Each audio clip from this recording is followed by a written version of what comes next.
Shifah nakawombe owa program wewunyisa omwagalwawo eyavaayo okutambuliranga ku mazima n'okukugusizanga ensonga. Kale nno tumugoberere tetugenda kwejjusa. Bana ensanyusa okuwuliza Shifah n'okuwulira obuuliza eddoboozi lyo kimpadde amaanyi. Nabadde ngamba bannange bansuddewo nengaaho pwalabika ali bize. Naye bwe bali kunziramu mukwano. Kati ekyebirabo kuba nzija Uganda. Naye nzija next month. Kyobula nga nakubuuziza oba ogenda kubeerawo around 20th awe. Nzija mu wiiki ey'okubiri. Basically nja kubeera Uganda 18th inshallah. So kati ebirabo bye tugenda okupakira ngenda kujja nabyo. Naye nze sigenda kukola ng'oli ow'ebiwogo ebivundu. Ojja kuba olikola ki? Obiraba. Nze nja bireeta just then kati tujja kusinkana oba nga like the day before, which is 19th inshallah. Then nkole ki? Mbikuwe. Then oba n'okurecordinga ku ka message ko recordinga ako k'oteekayo like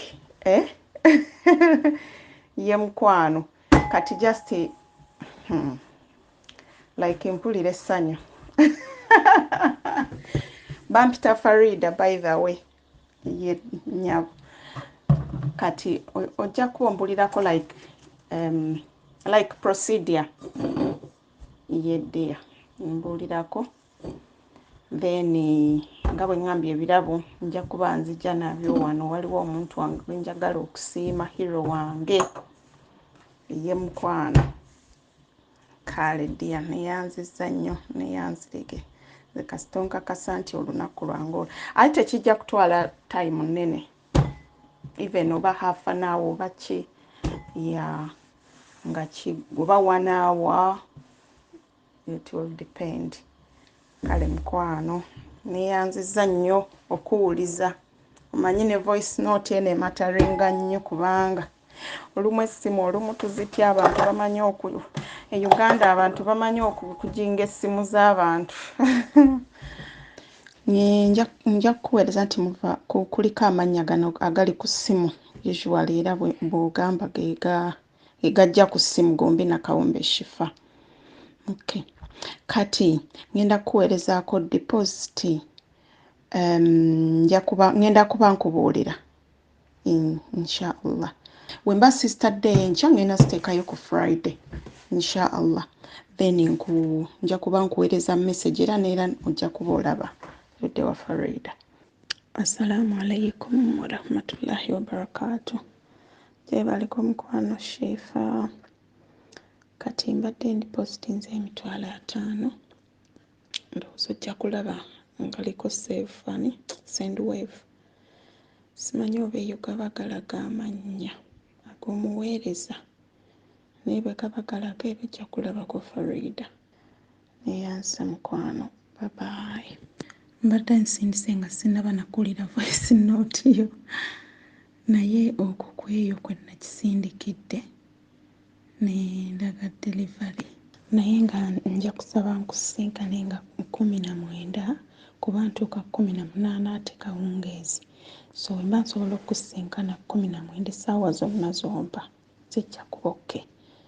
Nkusinkane tusobole okukola ki? Okukola ebisigalidde inshallah. Kati message eri gye naadde ngamba eyo nga njogera ku wani ku hero wange tuna recordinga kwolwo wetusinkana nkuwa ebintu era tekajja kuba kawanvu nnyo nya search but simanyi badde njagala like nka recording like ya oba simanyi oteesa otya oba mukwano. Assalamu alaikum wa rahmatullahi wa barakatuh. Mukwano simanyi nno nabigenda mu maaso naye just ndabyeko status zo naye nga zirina kyezireflectinga kirabika ekitali kirungi kigenda mu maaso naye nkuweereza aya eyo okugumya. Yes, we all go through a lot. nze bwe nnaaba nkusisinkanye nange nja kuwa story yange naye bwe tuwulira ku stories z'abalala zituzzaamu amaanyi. It opens your eyes to know that you're not alone and this particular thing hasn't started with you and it won't stop with you. So ebyo byonna bituwa amaanyi to thrive, to get up and continue. Okitegeera mukwano. So Allah atugamba mu Qur'ani nti buli difficult, surely with every difficult comes ease. Ye aya eyo gye nkuweereza. So gyekwateko nze ngikozesa nnyo buli lwenfuna ebintu ebimmenya omutima of which bingi bw'onooba ogettinze okummanya onoomanya bingi naye buli lwembeera nga ngisoma nti surely with every difficult comes ease. Ate ani asuubiza okusinga Allah? So yeah, gyekwatako. Era waliwo ne aya endala era mu ssuura endala al aswel ku endi etugamba nti okubeera ne swabulu watawaswalu bihaq watawaswalu biswabulu swabulu okimanyi oli mukyala musiraamu. Allah tumusaba nnyo atuwe swabulu, patience, kubanga abeera atugezesa. Most of these things are easily said than done. Zinange mba nnyo n'abantu ne baŋŋamba ti naye olaba kino Allah akugezesa kino kigenda kukuwa kino naye ng'abaana Adamu era muli onafuwa nogayi naye Allah lwaki ddala Allah n'owulira ng'onafuye naye ng'era deep down okimanyi nti Allah ajja kikugjamu y'alina obuyinza era ajja kikugjamu. Simanyi kikigenda mu maaso, simanyi kubanga sitera nnyo okufuna time oba ya mitimbagano mbu like ndabamu bintu bimpa ssanyu like of course ndaba programs okuba mbeera muno olumu nenseka era ntera nnyo commentinga ku programs naye ng'ebiseera ebisinga nseka. Mulimu ezinkaabya by the way naye ezimu mba nseka. Kati ngene waliwo ey'abakyala bajja naseka ng'omusajja abagoba ng'odduka ng'ogamba nze sibibaddeemu nensekera mu comment kwe nateeka okwo nagamba naye bannange Shifah tinze sibibaddeemu nenteekako mbadde saagala kuseka naye onsesezza nnyo. So basically ndaba bwe bityo. Mulimu ne program ez'abalezi endaba ezimu naye ebitalina mulamwa sibiraba. So kuba abaana bo boogera naye kati simanyi exactly kigenda mu maaso mukwano naye nga I can feel your pain with something kubanga omuntu status reflecting what is going on. Ate ebiseera ebisinga bwe twogera ku kintu kituvaako. So on the other hand tubeeraawo n'ogamba mbu oba status zino I've overdone it. No kuba kati nze wano omulimu gwange gwenkola kale I work with children, I mean social care, ndi mu social care naye kale ebyo biwanvuwanvu sijja kubigendamu nnyo naye tubeera n'abaana like tukola counselings and other things byesijja kgendamu nnyo naye ekyo ekintu tuki encouraginga. You talk waliwo gye tuyita safe space.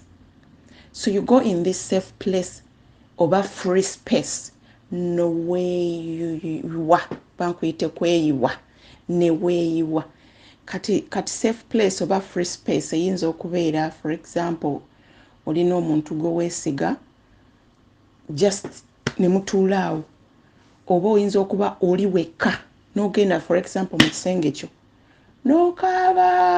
n'okaabira Allah n'omugamba bino n'oyogera ng'olinga yogeza yekka Uganda bw'oyogeza wekka bagamba oli mulalu naye wano nga weeyogeza. That is your safe place or that is your free space and you pour out okiraba you pour out naye nkulayirira nti by the end of that owulira ng'ejjinja eddene likuvuddeko. Nze nno ndaba n'ebifaananyi byo naye gwe n'ebyange tobimanyi na bwe nfaanana naye laba nkwatibbwako laba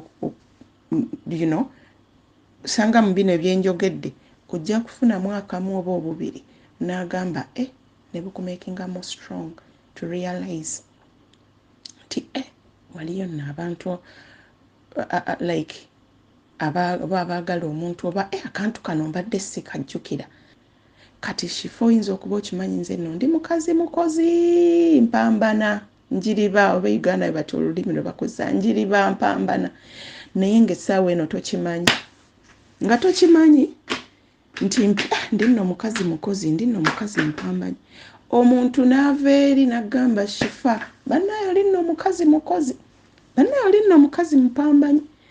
That is when you wake up and go, actually I am, So, nkusabira nange bijja kuggwa byonna kyonna kye kiri sikimanyi saagala nankulimbe sikimanyi naye kijja kuggwa. Yes, kijja kuggwa mukwano kijja kuggwa Allah nga yembeeziwo. Waliwo gye ndabye omukyala agambye nti togeza n'ogenda mbakwana bagamba ebyambasawo bya biki oyo nange musemba ate mwagadde nnyo kuba ndabye na mukatoliki naye akuwadde ensonga entuufu si nti n'abakatoliki bajja kuwa ensonga enkyamu naye kyenjagadde gakuba gwe oli musiraamu ye mukatoliki naye okirabye Katonda at the end of the day God ffenna Katonda ali omu gwe tusinza kifollowing ekintu kye towuliriza abagenda okuzza muki mukweraguza abagenda okuzza muki kubanga yeeno time Katonda we wayagala okulaba nti oyimiridde wamu naye wayagala okulaba nti Shifah nonna ali strong ku ddiini man Shifah nno ali strong alina swabulu muwadde ekigezeso naye akiyise kiraba mukwano bismillah so kankomaawo naye nga nange byebyo mukwano njagadde kwongera kuzzaamu maanyi nakubuulira nti byo bibaawo bino natubiyitamu nze nga nze bingi ndi kunyumiza nga tumaze okusisinkana kubanga nkimanyi tujja kufuuka ba mukwano insha Allah kuba nkwagadde nnyo for very very long time era bwe wanzizeemu nabadde so happy kubanga nadde manyi ogenda kuŋŋamba kandiddize siriiwo kiki naye nga kale kankuleke ngene ekimwana assalamu alaikum warahmatullahi wabarakatuh. Kati nze bwe tunaba tusimbula wano nja kukubira I think we'll leave here around 9:30 ndoza half an hour inzo tumala twesange endejje ku Rahim Foods then I think we won't really take long nali kipulanize kibere kya long naye olwokuba kati time ebeera egendamu eya gundi ey'okwanjula so tujja kikola brief naye nga nice. Kale good night mukwano kangende neebaka esobole okuzuukuka.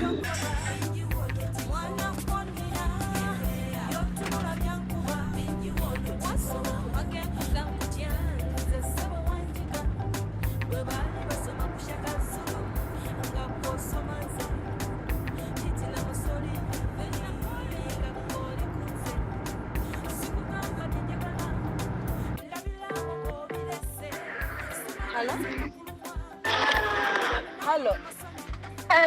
Kiba Express Hotel mukwano bwentuuse nyingire. Yingira munda. Bakwe parking. Naye opposite no yingira the opposite side bogenda kwambuka eri waggulu. Obuzaali restaurant. Okay. Mikwana abatulaba tuzze kukola surprise era ng'omugole waffe olwaleero sharing a birthday naye.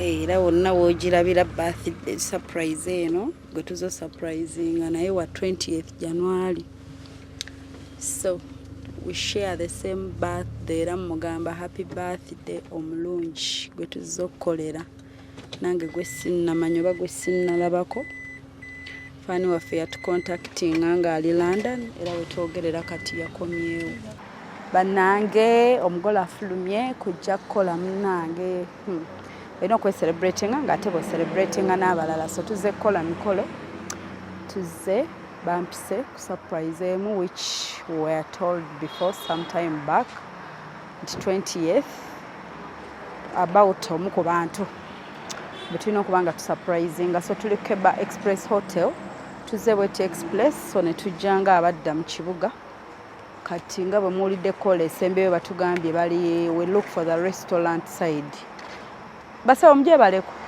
restaurant eri side ki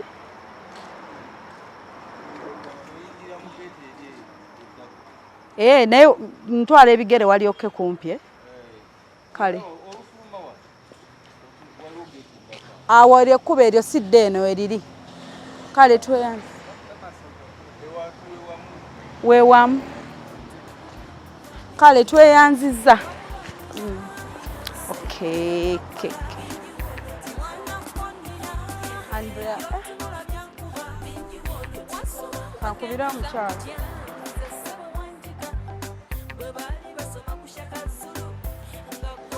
hello gyebaleko so nyingidde oba zijja side ki nyingidde eno ku restaurant side muŋambe restaurant side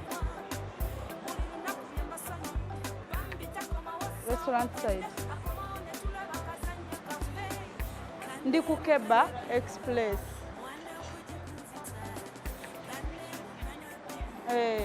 eno side ewali yambadde dress yaabwe muli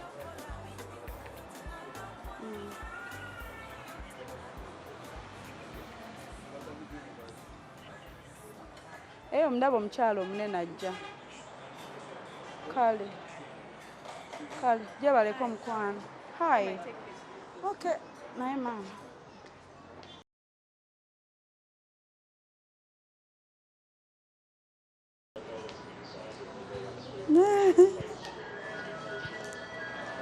hello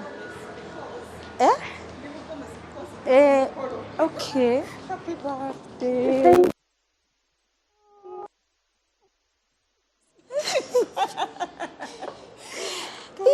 Mukama Katonda wange.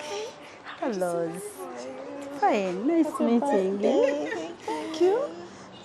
Vanessa is so cool. I'm very smart. Wanange. Nawe no igen kwengezange. Kakubulire. Eyo sina degree. Naye bagiyita bata doctorate. Tusabe okunyumya nga wetutulako wano sekyo. Wanange. The part I never got.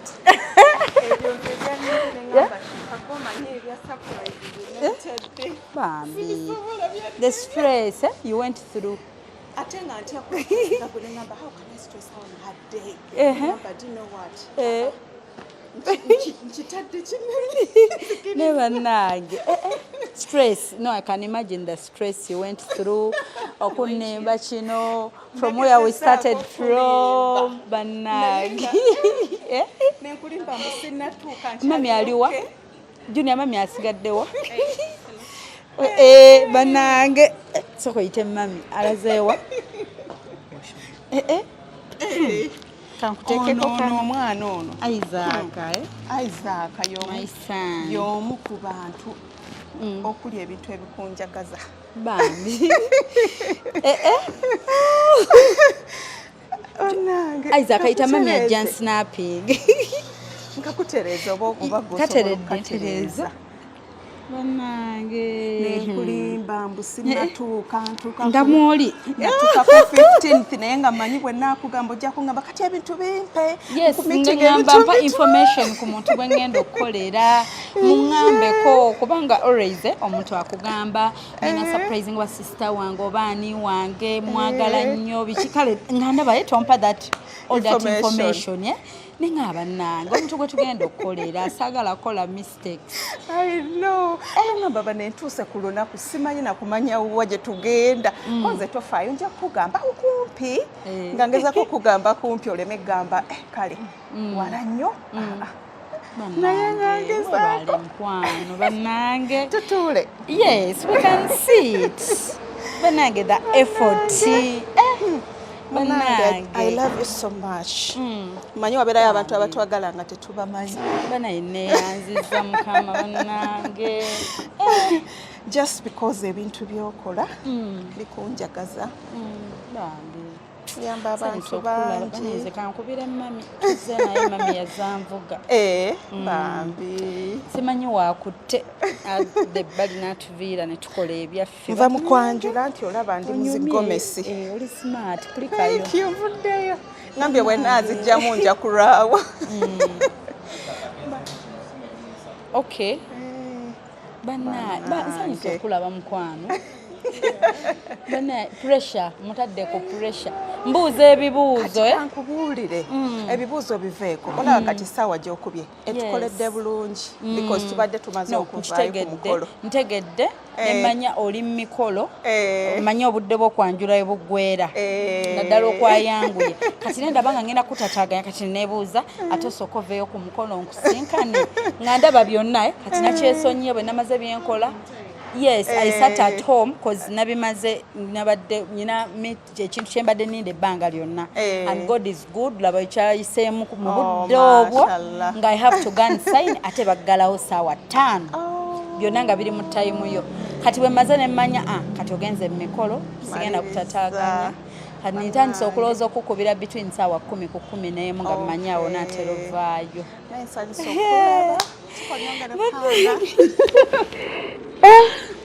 so happy. Mami jangu otuule. Surprise yaffe si ya client. Wanje. Mami jangu otuule awo. Wanje. The princess. Wanje. Obulala tujja kukola. Surprise yaffe si client. Surprise ya Shifah. Ba client nabo bayiga ebyolimba. Ngezezaako nnyo mulimba naye. Ne binnema. Si mwangu. Toli mwangu. Kulimba. Nenkola nti. Waliwo wannatuse nenkwa messages nga tukyaziddamu hello. Nga siri ku gundi. Come and say hi. Come this side jangu mpe hi. La nagambye Shifah ayagala abaana. Jukira nagambye. How are you, love? Shifah ayagala abaana buli gy'alaga. Julian. So do you want to know my name? Ndatombuuziza, you ask me. Wanje? Julian. She's Julian. You don't want to know my name? Then you ask me. My name? You can either call me Hope or Shifah. So which one do you prefer? Shifah. Okay, we'll go with Shifah. Nice meeting you, Julian. Okay. Ya munange. Simanyi byakwogera nze. Kati kasita. So tuzze tuti mami, Junior, my young brother, then Isaac. Munange Junior naye sasa omulaba. Muwulira bulizi bulijjo Junior behind the camera. Yes. Kulikayo wakomawo on 15. Natuuka dda. Kyokka nensoka. Thank you mami. Nensoka nempostinga akantu nga ndi ku airport. Nengamba vudde Shifah agenda okukalaba. Saakalaba. Naye bwe nalaba nga tokalabye nengamba sigenda kuddamu postinga paka nga kino kiwedde. Wajja kumanya wendi. Kati mami olaba pain eyo omuntu otereka obuvidiyo bwayagala okupostinga singa wamblockinga no postinga ebintu. Oba osobola okumblockinga ku status just. Tonandaba. Wakitalo nnyo. Baneensanyusa okula. Era obwedda ntudde waka saagala muntu yenna ampita. Nina ade bampita ndaba emizannyo. Ne ŋŋamba nedda. Nga njagala awo nga mmanyi oluva ewaka express. Kati ne nga emizannyo jjo sijja giraba. Bwe giba girina repeat yegiraba olulala. So ne ng'aka neekuumira awo nga mmanyi ate bwe ŋŋenda eri mu jjaamu nja kuba naakatuukayo. Nze ngambala time y'emikolo gino ngimanyi bulungi. Giwedde bulungi mu time. Yeah. Like wokubidde basically kubanga niswanga nkubidde naŋŋamba mugenda munatera okumala konze yes kati omugole agenda kusala cake then aliteka boka mwola tugende so kibadde on time naye bambi just so thank you. You've been there for so many people ate si buli kaseera nti betukolera ebirungi batusiima oba batwebaza. Most of the times it will be someone else gotomanyi nako ajja okusiima kubanga naffe tukolera abantu ebintu ate abalala ne batusiimamu. So kintu kino kintwalidde time nga ngamba lwena agenda e Uganda I have to do something for Shifah. Kati awo batwalira ebyuma biki nali ngenda kuteeka ngamba Shifah kamuweereze ku ssente biki nemani ngamba naye omanyi nedda lindako ogenda okikole ku birthday it will be more nice. Just no. It will be more nice. Double, like double, you know. Sirina kyonna nga bondabye just photos. I managed to do the photo shoot, that's all. Nenkera neyo program yaguddewo. Nendaba nga kati naawe kankuleko enjoying emikolo. So we've been just seated at home. Nga tulinze bulinzi ndi awo ndira sinze. Nze sinze.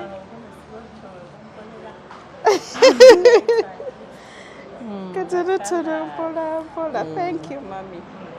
Anyumya ate n'omuntu yennyini emutuddeko bulungi. Mugenda kundeeta amalala. Mikolo tuvuddeyo.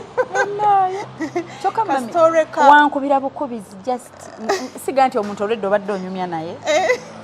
Just omuntu nga bwajja nagamba nga 2 January oyinako kubanza I always work. Kati nabivamu bino nti birthday kola emikolo yita abantu people have over disappointed me kati sikyabikola kukuŋŋaanya abantu just mbeera na family ngera bw'otulaba. I think it's better as well actually. Kati sibirina era munaayi mami Emma yankubira nyambaako omukwati noba omukwatirawo so mami webale kundowoozaako olaba mulimu n'ebintu banne webale kakubanga I can imagine twogedde emyezi egiyiseewo okuva waŋŋamba nti mbukinze 20th omanyi okuva olwo ng'omuntu akulowoozaako ng'akulengera n'ombuuza onaaba Uganda neŋŋamba ye nja kuba Uganda kati awo wonna omuntu kuba nze kati engeri gye mbibeeramu manyi that pressure gy'obaako nga bw'oweetegereza obunkenke boka kati Shifah ayinza okufuna ebimutegula kino bambi yebale tolaba lumu wa postinga nti ogenda kutambula oba oyagala okutambula ki nakalaba neŋŋamba genda nekoleza mangu akameseji tonabaawo twerabira lunaku lwange neŋŋamba nja kubaawo toyanziza omukyala nja kujja kuleetera drinks nyabo Isaac ajja obuuzeeko ku mukyala kati Isaac oyo waliwo program gye wakolanga ogenze ku ssomero yansinga obuwanvu mulaba namulaba kuba gita akola biki agimanyi ayize and he's a good boy. Olaba owesa mami ekitiibwa ne mutayagala gejja olumu asikipinga music ayagala abeere American height atali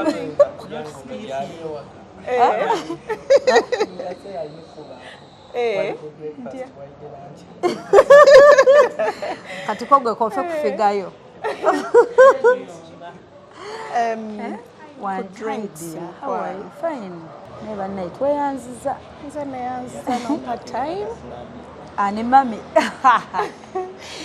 badde gamba ka story lwagenda okukyalira Isaac kusomero naye waliwo time oba we yalinga ayogera oba nga gamba yangu enakyo omugamba agamba kati ng'omugamba nti like liba tebaddamu bati abantu akubiki naye wakyogera like in a funny way ng'oseka ng'okimugamba bulungi naye ng'olaba akikutta akitegedde takiddangamu neŋŋamba kanono nyino kakwata because wemba mbulira my son nga mubuulirira mbeera mukambwe nnyo nga tokola kino osooka mu befriending nga n'okifuula nti kisesa then n'omulaga ebibi ebikirimu yes n'omulaga wantu neŋŋamba abantu no basomesa abantu nga tebamanyi nga bo balowooza bakola ebyo ebyabwe awo naye nga basomesa abantu bambi but I love you so much kugoberedde for a very long time ate wamanyi n'okudda mu programs obukadde just okulabako ku Shifah olwoka programu akansesa nnyo ak'abakyala bajja abaagala okusurprising omwami waabwe bano abeegatta mbu balabe simanyi omusajja omwami n'abagoba n'odduka nganze sibiriimu that beat yansesa naye Shifah ng'adduka nze sibiriimu ng'omwami yeekaza wabula yeekaza tebaswala munnaye abamu taswala naye munnange n'abakyala bennyini kubanga kati kyeneebuuza abakulondako omu omulala kyandimukoze kityanza at least awo bw'atalondako n'omu ate kyansanyusaamuko kati abakulondako omuntu njagala gwe omulala simanyi naye ate era omulode yali agambye nti nze sijja kubeera mukwano gwo nze njekyo yagamba oba ekikonde kinaayaka something like that kati olaba embeera eyo n'oli yennyini yali aize era naye tolaba nti naye yali oluvannyuma yali mukambwe si byangu naye byonna muneyo osaba Katonda ng'onoga kati yansinkana muntu mupya buli muntu aba n'embeera ze Mukama nnyamba so naye ogenda okulaba nga akikuyisizaamu oluusi abantu muneyo ne mu communicatinga n'embeera n'egonda n'ovaayo n'ogaba naye ne kino nkimaze kiyiseewo oba tomanyi noga bannaye ne kino nkiyiseemu ne kino nkigusizza naye bane neyanziza just not kwanjulira ebirabo byoba bikwanjulire kati omukolo gwo gwe yagukoze kati gwe mutesitesi bino ebitugo bisinga kati nze simanyi kikisooka simanyi kikisembayo naye nabadde nno ne mami nemugamba mami ndi worried ngenda kukolera omukyala naye tali kumpa information ku muntu gwe tugenda kukolera sinafuna bifaananyi byani bya client sina manya manjaga omuntu mu feeling cause toba we mangeno kolya mama w'omuntu muli mampu yanga mama wange oba bino byozoomuŋŋambako bambi kati ngandaba you're not mentioning kati nze ngamba tinja kutuuza wali nkubuulira ebirungi ebikwata ku muzira wange ow'olunaku then mmale ndyoke nkole ki ndeeta ebintu kuba nade planninga ku Rahim Foods ndyoke ndeeta ebintu gambe nti do you know what it's actually yours kolo lwennyini lwali ompita ompa ebirabo by'omuntu ompe ne information era surprise yali eggwa lwenyini waliwo waŋŋamba olunaku teekako nteekako ekintu ekirala kati neŋŋamba oke nyina era client gwe naleka neŋŋamba ninza oteekako nenkoowa nnyo sata nja kukola birthday naye at least loka nneme kkoowa nnyo nga nnaku ndala waliwo wobeera mu field n'okola show nga nnya otambula eno nkyusaawo engoye ejjaamu amu tulinnyako ne booda you leave the car behind nga nedda birthday kankwate muntu omu nkolere ku peesi yange okitegeera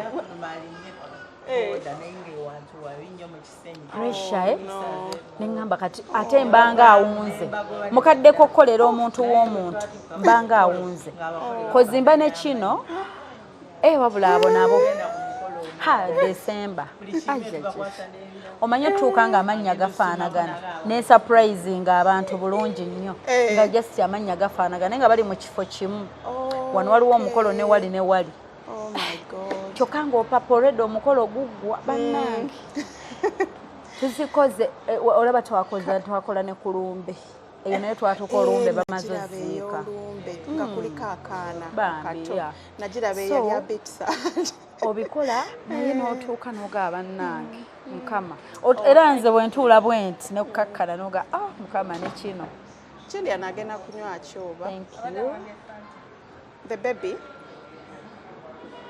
ate ba Isaac tebasabye Junior munanywa namwe juice nabo bajja nywa juice naye bo banywa sukaali omubiri tegubatawaanya nganze kati tukwanjulira ebirabo byo yenkwano njagala nzijaawo oba nsigale wano sema ki ekikola nze sema katujjaawo mulimu nantaka katuyimirira mami tozeraba birabo oba olabire gojo byesumulira ebirabo byo banaye njagala sinapu wange okay njagala sinapu ntereza Junior mami amanyo sinapinga banaye bulijjo kino ekifo mpitawo bwenti kimuli kyo mami linda banaye basooka batugireko kati ni music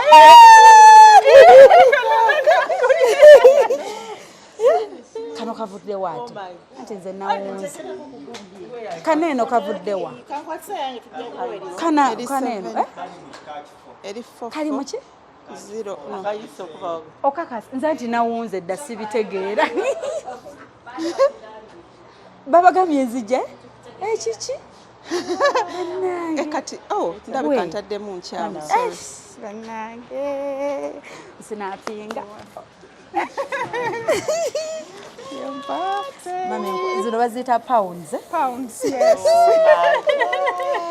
olaba nkute pounds nga sinagenda bungereza mami buno sigenda bukyusa ngenda butereka paka wengendayo happy birthday to you ate bino ndozo nabisomoluliraka nali ngenda kugulira 1 million perfume kuba manyo jagala nnyo yene ndaba nga aliwo abagikuwadde neŋŋamba neŋŋamba ayagala neki Calvin Klein negulira Calvin Klein neba nenfolowinga neba nengonjagala nkwagala nnyo nange Singa you do a lot oba and bibyo you nga need to ye be appreciated. katonda mulungi omwesinga Kati bino ekyankozeseza bino the specific ones kubanga mmanyi obadde ku diet yes and these herbal teas are really good. wow Kati naye neŋŋamba wadde kati nteeka mu mazzi agokya just warm water kati bag. Then neŋŋamba naye era wadde oli ku diet you still need some hot chocolate yes sometimes of course ne buno nawo coffees al cafe time coffees mulimu cappuccino mulimu latte teekamu hot milk then bino nabyo ojja kubiraba mulimu kapeni akali kaliko H okay then ne like bath shower gel on a shower gel yes these are bath bombs just put in the water and relax and my bathtub hey yes just the reason behind this nakoze bino for you to calm kubanga mmanyi obadde so stressed recently so this is to calm you otule mu bath yobenga go relaxize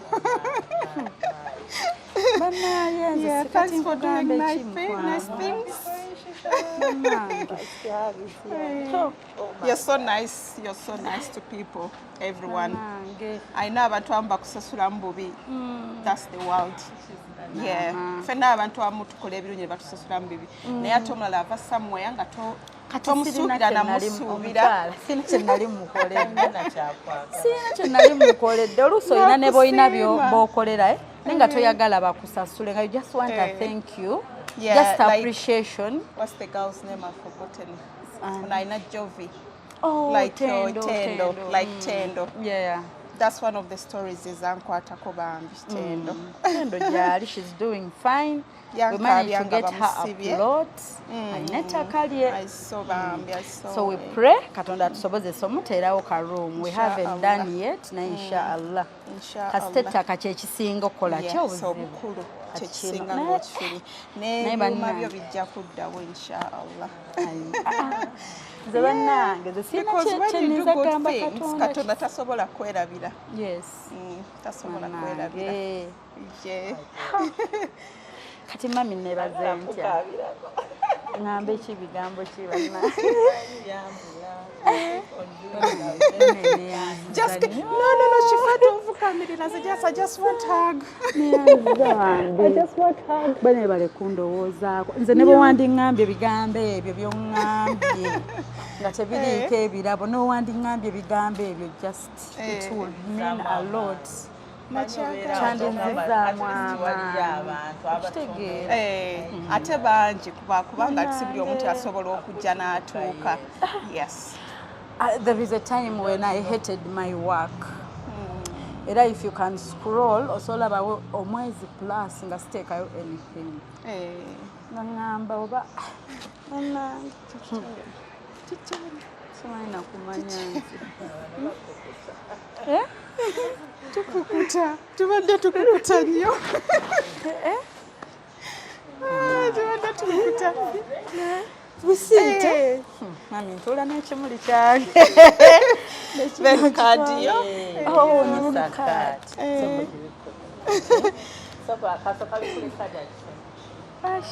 bano yali wansinapinga oli abadde alina kyaleeta naye lwakuba Isaac bambe nsinapinga. Where is my phone? Oli omukyala si abadde agisnappingisa. Akwata tereza kigambo. Isaac omanyi okunsinapinga otera okubikola obulungi. Isaac olabye munange bwe nkugamba ojjukira wadde omperekera ku kkubo nakugambye ebigambo ki nga tugenda nkubuulirira. You remember when I was on a rush and I'm looking for a border. What were my words? Happy birthday, dear Faridah. Happy birthday to you. Happy birthday to you. Birthday, dear Shifah. Oh God. It's very beautiful. Colors nungi. Manitolya nnyo cake naye ojja kulako akatiritini. Nina abawumuze. Tebayiza nagikeesa naye nange nja kulyako. Olwolumu ne spoilingako katono. It's your birthday. Yes.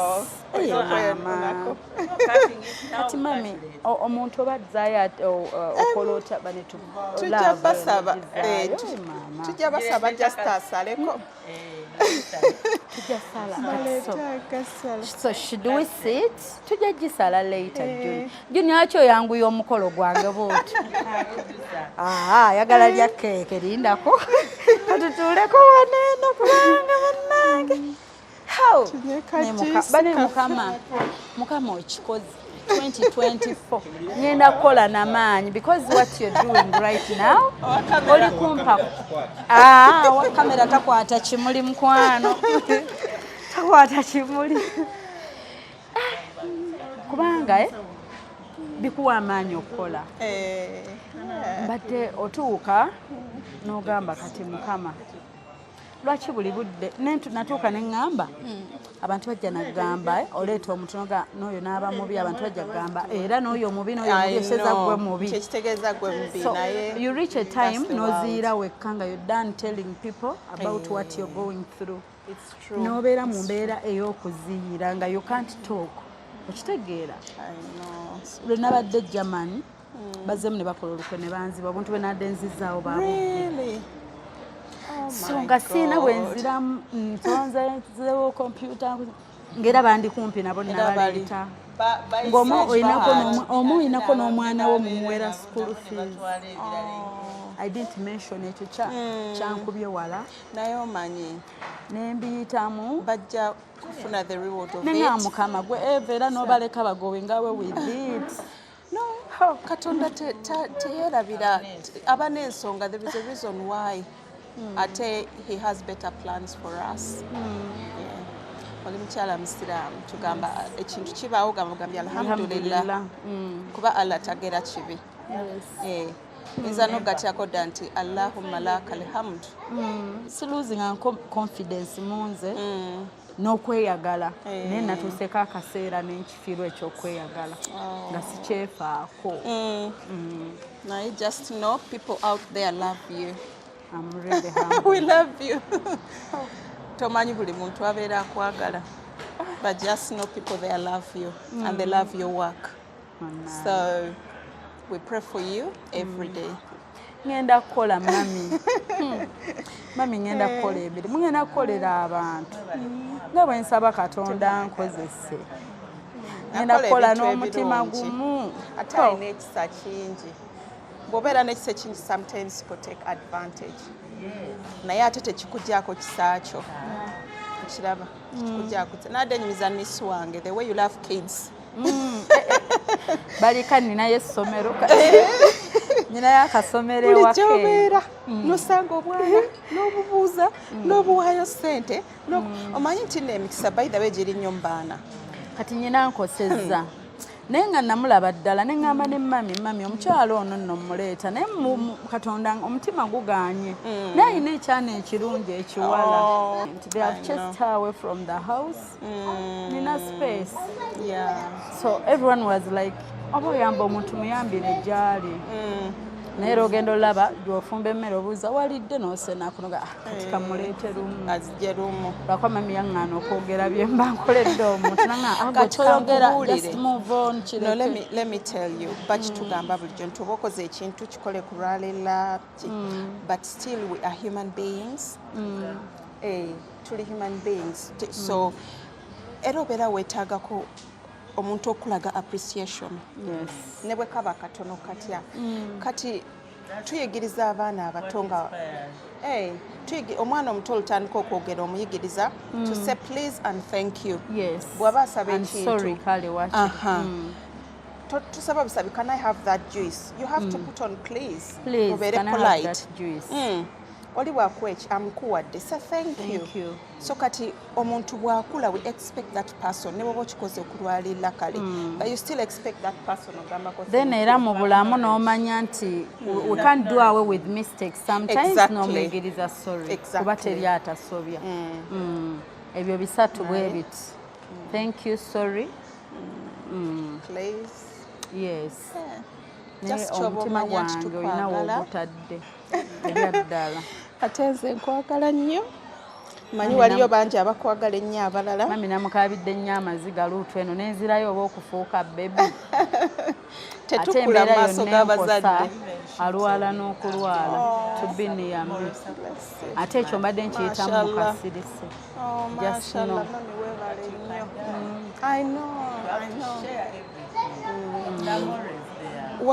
wagenda n'olaba Grace Khan I think I only saw 2 minutes or 3 nembivaako nga mpulira ekintu nange muli kinyingiddemu nawulira bubi nnyo depression is really bad yakwata essimu nankubira naŋŋamba Shifah ngenda kwejja mu bulamu bwensi nze kasita nabyo nga abuuzo oyo mwana oyo mumugjeewo ate amala omwana mugenda musanga ewaago nagamba I can't watch anymore ndaba programs za Shifah nenzimalayo I can't finish this one so mami that therapy is really good kuba ne mami okubeerawo it's therapy in itself natuuka ne ngamba mami mba mugumu neegumya naye ku luno mpulira nga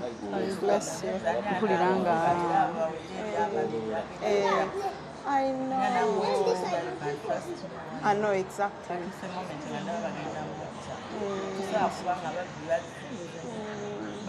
with kids no babawa n'ebisumuluzo really ebigula buli wamu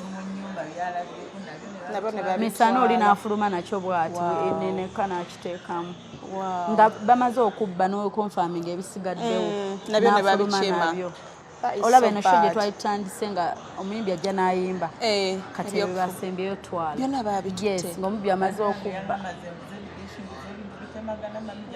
bino ebikola music bino ebikola gundi kati those people mami yamaliza ngamba nabo tebali happy era tebasobola kubeera happy nze natuuka waliwo omuntu bintu byakukola ne ngamba mami kambeere nga oli omulala yabikoze nze kale nkaaba naye nga sinze yatondebwa nga nyina okulumya abalala bwentyo yes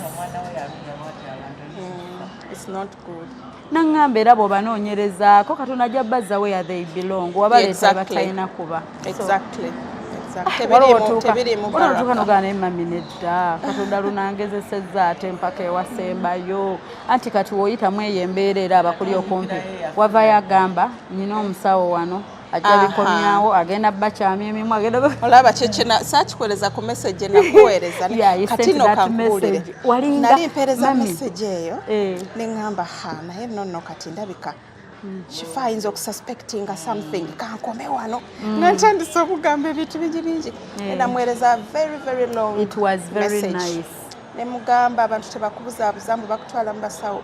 Yes. That is the very first thing. Yeah.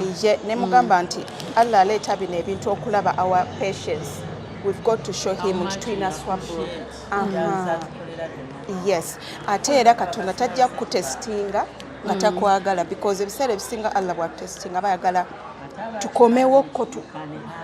Exactly. Nakuweereza aya egamba nti buli ewali ekizibu wabaawo ate like solution. Yes. Where there is a difficult, there is ease. Exactly. Nagimuweereza era bwe ntunekimuweereza. Ne mugamba nti kino ekizibu wekiri naye Allah kimanyi. Kikola ki? Kijja kuvaawo, kijja kuggwaawo. And omulabye ku kajuyisi aiza akamukwata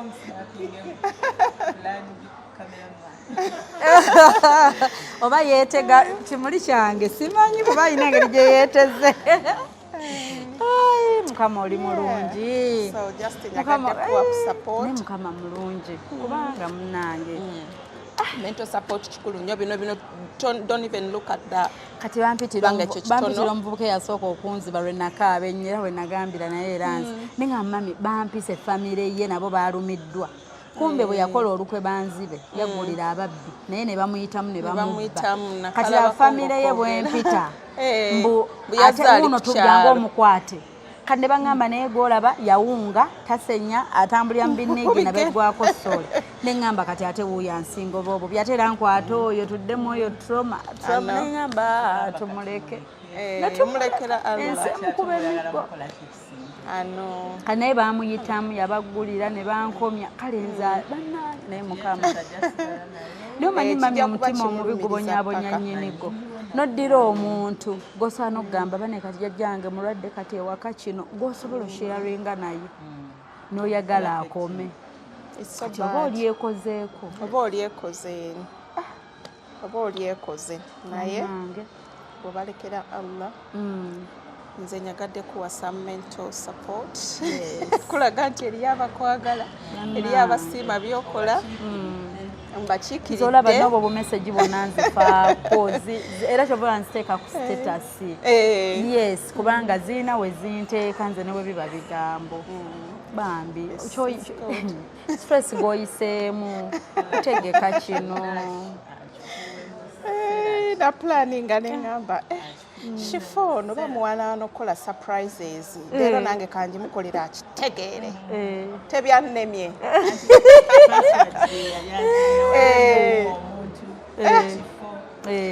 ate ebyo byokka awo kati awo wenakyankalanidde neŋŋamba kati bambi oswadde wamaako nakagwa ka stepu nze nalowooza kasitangira nembukirwa olunaku lwange biki munene dda I get involved like manjagala nnyo okumanya ku muntu oyo gwe tugendako kuba mba mmanyi oyina reasons zo kati tuva eno ng'oŋŋambye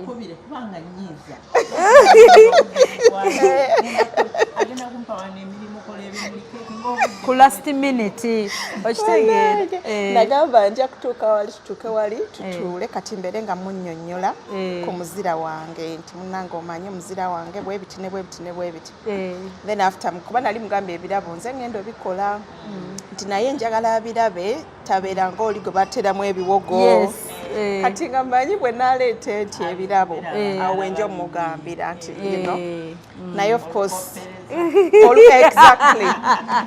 exactly so kikulaga nti waliwo abantu nga they are meant for that. Tuli mu 20 I cried throughout 2020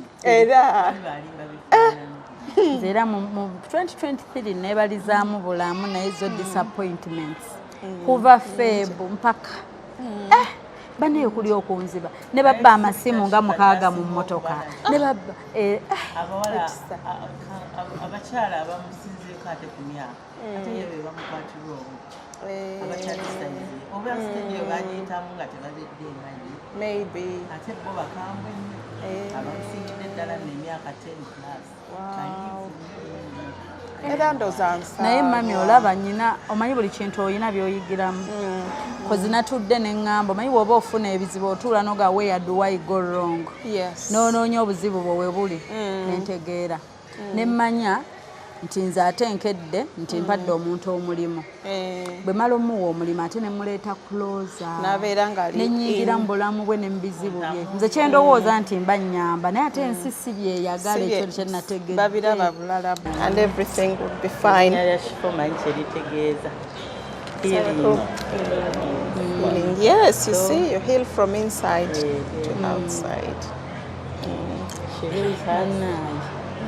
Mulungi kubanga bati banyongedde nnyo munda omanyi omwana bwakula n'abeera above 16 tandika omutyamu wakati muntu mukulu ebimunogo oba akyuse oba akasente kamukyusiza oba mbeera oba bantu but when I came back ate that Shifah I found that is very very good not the one I expected to find si myaka ebiri okuvako eyo surprise yokurented like 3 years. Okay. I take exactly. Because there was a day at the birthday party. I said those words and I'm giving it of Julie's today.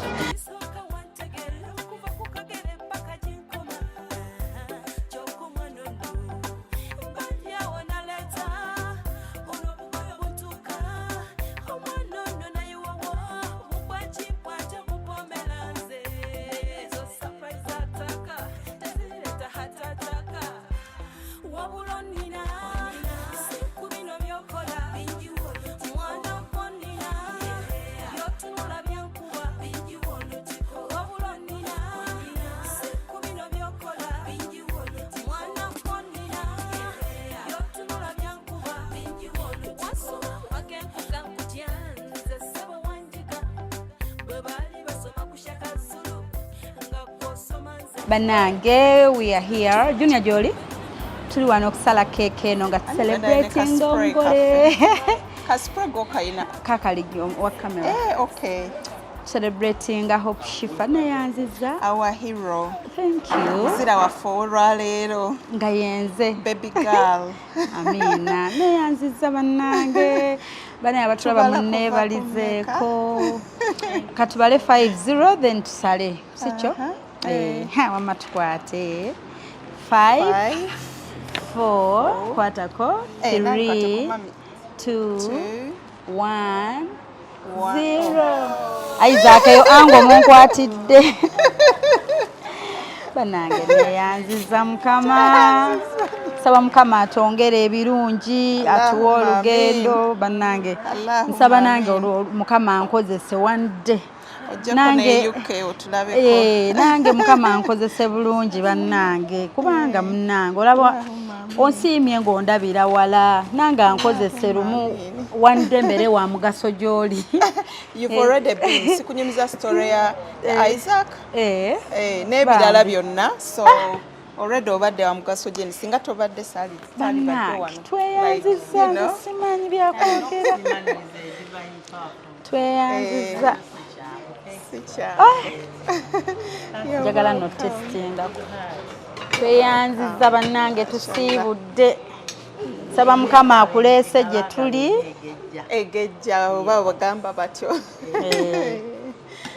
saba mukama kati just testingako kati so ejenyaba Allahumma amin ya rab tweyanziza amin Isaac onkwatidde ojja onkwatira eno side. Mikwano abalungi abatulaba era woolabira surprise eno mu budde buno. Surprise eno yaliwo ku lunaku nga 2 January 2024. Bannange nga bw'owulidde emboozi gy'evudde mpaka wano we tutuuse. Oba mbatandikirewa oba mbanyonnyole ntya nze simanyi. Omukyala Faridah okuva e UK bannange yampa essanyu omukyala Faridah male bannange yansurprisinga naye Muno mwe mbuuliza ebibuuzo ebingi bannange nga nzira ku mukyala ategese ebintu bye nga mubuuza ebibuuzo ku last minute ne surprise gy'oŋŋamba nti nzija surprisinga muntu towaŋŋambye bimukwatako towampadde bifaananyi bye towambuulidde kino towampadde bubaka bw'omuwa towambuulidde ku birungi bye bannange omukyala ne mubuuza ebibuuzo omukyala ne muteeka ku hot seat bannange ne ntuuka surprise ye ne ntandika ogitabula njoonoona bannange yayita mbingi yayita mbingi nnyo stress ne mu stressinga mpaka nentuuka ebimu kweggamba ne bimutabukako naye nga nsaba mumunsiimireko mumunneebalizeeko bannange ebintu bino si byangu abantu abatwagala genuinely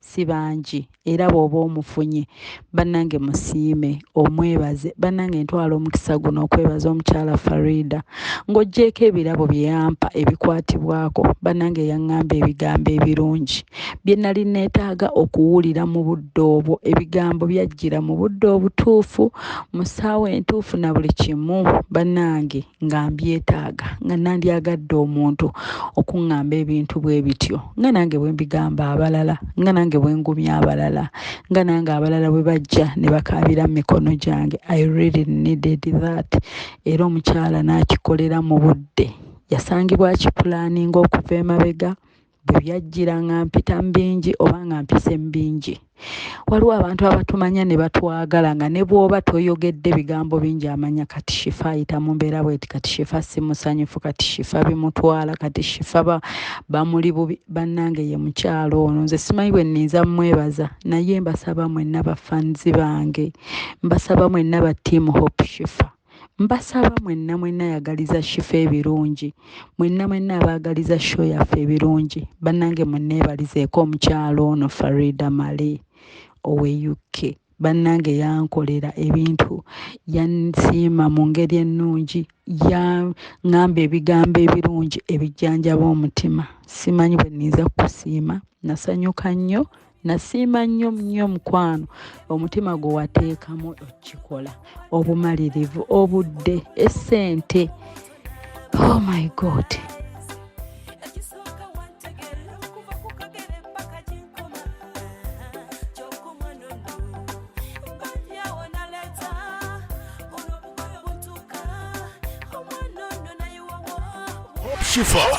Hope Shifah nakawombe owa program weewuunyisa omwagalwawo eyavaayo okutambuliranga ku mazima n'okukugusizanga ensonga kale nno tumugoberere tetugenda kwejjusa